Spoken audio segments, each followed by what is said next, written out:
The executions in Ryse are really brutal, and probably the most brutal executions and combat you've ever seen in a video game.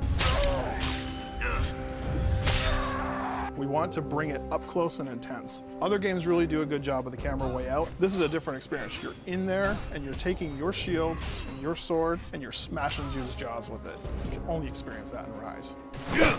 The combat team and Martin Leroux, the animation director for Ryse, we all looked at, of course, things like Spartacus, Blood and Sand. We looked at Gladiator. We looked at a lot of really cool movies that do amazing things with swords. But then we were jamming with the stunt guys. We realized they just weren't epic enough. By the end, they were wired up and we were flinging them 20 feet in the air. We were taking people and just smashing them off of walls, and as they came back, pushing them back into the wall, and supposedly the wall's on fire and the guy's acting it out and then falling over. It was really important for us to keep things really fluid between normal combat and execution combat. We figured out how to flow between hitting people, and we had the quadrant system flowing to hit this guy, and then we had executions that started at each of the different quadrants. So as move flow from move to move, so move flows into executions.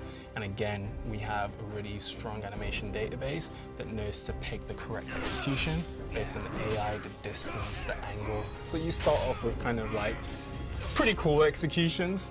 Then, as your combo meter starts getting higher, you start cutting off people's arms. And then as it gets higher and higher, you start sending people flying. You know, just taking it to the edge of what's believable.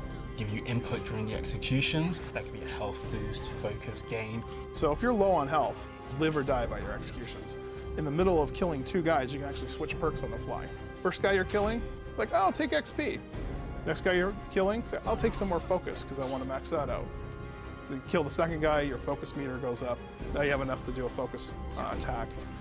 Come out of that, seamlessly slam the ground. All the other guys rushing are hit by this shockwave, put into slow motion, and then you can frenzy kill them all. We want there to be a difference between a new person that picks it up and is just having a great time and is playing, and an expert who's taken the time to understand the timings, to perfect the executions of the timings. They're faster.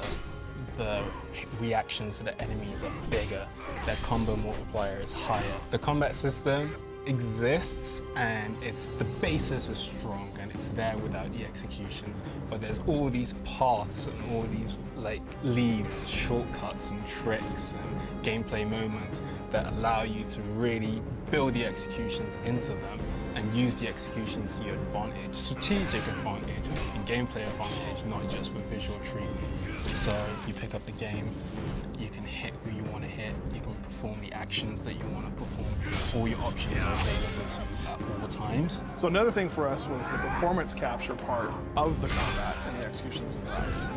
The next level is bringing in the emotion and the facial performance. You see almost the emotion of pain on his face as he gets stabbed through the, through the back out the heart. You look at that and you go, I've never seen that before. For me, that is the art of the execution in Ryse.